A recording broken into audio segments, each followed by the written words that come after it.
Hello! அன்னைக்கு காலையில kitchen வந்து இப்படி தான் இருந்தது. நைட்டு வந்து பாத்திரம்லாம் கழுவிட்டு அப்படியே கவுண்டர் டாப்லயே வச்சுட்டு தூங்கியாச்சு.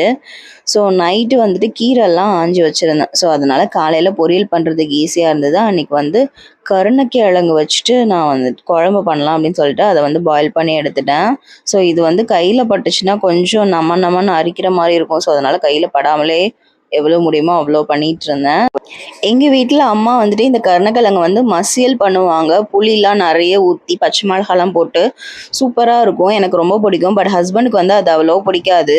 ஸோ ஹஸ்பண்ட் வாங்கிட்டு வந்து குடுக்கும்போதே எனக்கு இதுல வந்து புளிக்குழம்பு செஞ்சு தான்னு கேட்டிருந்தாங்க. ஸோ அவங்களுக்காக புளிக்குழம்பு வச்சுட்டேன்.